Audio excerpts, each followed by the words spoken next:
நாக்குக்கு ருசியான காரசாரமா இறால் தொக்கு எப்படி செய்கிறதுன்னு பார்க்கலாமா? இந்த இறால் தொக்கு செய்கிறதுக்கு நீல வாகில் கட் பண்ணின 200 கிராம் சின்ன வெங்காயம், பொடியாக கட் பண்ண ஒரு பெரிய வெங்காயம், பொடியாக கட் பண்ணின 2 பழுத்த தக்காளி, 20லிருந்து 30 சின்ன பூண்டு பல், நீல வாகில் கட் பண்ணின 2 பச்சை மிளகாய், கொஞ்சமாக கருவேப்பிலை, 2 teaspoon oil, 1 spoon garam masala, 1 spoon Kashmiri chilli powder, 1 spoon தனி மிளகாய்த்தூள், 1/4 டீஸ்பூன் மஞ்சள் தூள், தேவையான அளவு சால்ட், 2 டேபிள் ஸ்பூன் இஞ்சி பூண்டு விழுது, 1 கிலோ க்ளீன் பண்ணி வச்ச இறால். வாங்க எப்படி செய்கிறதுன்னு பார்க்கலாம். ஸ்டவ்வை ஆன் பண்ணிவிட்டு பேனை வச்சுக்கோங்க. பேன் நல்லா காஞ்சதும் ஆயில் சேர்த்துக்கோங்க. ஆயில் சூடானதும் கொஞ்சம் கடுகு சீரகம் சேர்த்து கோல்டன் ப்ரௌன் ஆனதும் கட் பண்ணி வச்சுருந்த வெங்காயத்தை ஆட் பண்ணிக்கோங்க. வெங்காயம் நல்லா வதங்கி பொன்னிறம் ஆனதும் அரைச்சி வச்ச இஞ்சி பூண்டு விழுது சேர்த்து நல்லா கிளறி விட்டுக்கோங்க. பச்சை வாசனை போனதும் கருவேப்பிலை போட்டு ஃப்ரை ஆகிற வரை கிளறி விட்டுக்கோங்க. பூண்டு பல் தட்டி எடுத்திருக்கேன், அதையும் சேர்த்து கிளறி விட்டுக்கோங்க. இறால் வாயுன்றனால நான் எக்ஸ்ட்ரா இஞ்சி பூண்டு விழுது இல்லாமல் தனியாகவும் பூண்டு சேர்த்துக்கிறேன்.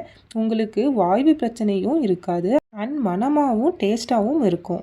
பச்சை மிளகாய் தக்காளி சேர்த்து வதக்கிக்கிறேன். எல்லாம் நல்லா வதங்கணும். வதங்கி வரத்துக்கு சால்ட் ஆட் பண்ணிக்கிறேன்.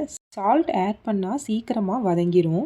எவ்வளோ வதக்கி எடுக்கிறோமோ நமக்கு அந்தளவுக்கு டேஸ்ட்டும் சூப்பராக இருக்கும்.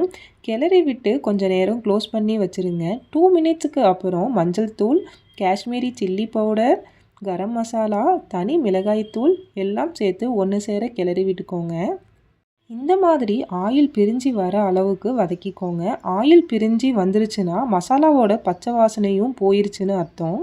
ஆயில் எதுவும் இடையில ஆட் பண்ண வேணாம். ஃபஸ்ட்டு ஆட் பண்ண 2 டேபிள் ஸ்பூன் ஆயிலே போதும். அதுலேயே நல்லா வதங்கி வந்துடும். இப்போது க்ளீன் பண்ணி வச்சுருந்த இறாலை ஆட் பண்ணி கிளறி விட்டுக்கிறேன். தண்ணி எதுவும் செப்பரேட்டாக ஆட் பண்ண வேணாம். வேக இறாலில் இருந்தே தண்ணி நிறைய பிரிஞ்சு வரும். இறால் தொக்குன்றதுனால அதில் வர தண்ணியே போதுமானது. 5 மினிட்ஸுக்கு மூடி வச்சு எடுத்து பார்த்தீங்கன்னா இந்த அளவுக்கு உங்களுக்கு தண்ணி பிரிஞ்சு வந்திருக்கும். ஸ்டவ்வை லோ ஃப்ளேமில் வச்சு 2 மினிட்ஸுக்கு ஒன்ஸ் ஓப்பன் பண்ணி கிளறி விட்டுக்கோங்க. 10 மினிட்ஸ்லேயே இறால் நல்லா பஞ்சு போல் வெந்துடும். அவ்வளோதான், இதுதான் கரெக்டான ஸ்டேஜ். இதுக்கு மேலே வேக விட்டிங்கன்னா இறால் ரப்பர் போல் அழுத்தமாக ஆகிரும். உங்களுக்கு டேஸ்ட்டும் அந்தளவுக்கு இருக்காது. ஸ்டவ்வை ஆஃப் பண்ணிவிட்டு சர்வ் பண்ண வேண்டியது தான். டேஸ்டி அண்ட் ஸ்பைசியான இறால் தொக்கு ரெடி. இறால் பிடிச்சவங்களுக்கு இந்த மாதிரி சமைச்சு கொடுங்க, ரொம்ப விரும்பி சாப்பிடுவாங்க. எனக்கு பர்சனலாக இறால் ரொம்ப பிடிக்கும். அடிக்கடி இந்த மாதிரி தான் சமைச்சு சூடான சாதத்தில் போட்டு சாப்பிடுவேன். நீங்களும் ட்ரை பண்ணி பார்த்துட்டு எப்படி இருக்குன்னு கமெண்ட்டில் சொல்லுங்கள். இந்த வீடியோ பிடிச்சிருந்தா லைக் பண்ணிக்கோங்க. மறக்காமல் நம்ம சேனலை சப்ஸ்கிரைப் பண்ணிக்கோங்க. இதே மாதிரி இன்னொரு வீடியோவில் பார்க்கலாம். Tata, bye bye.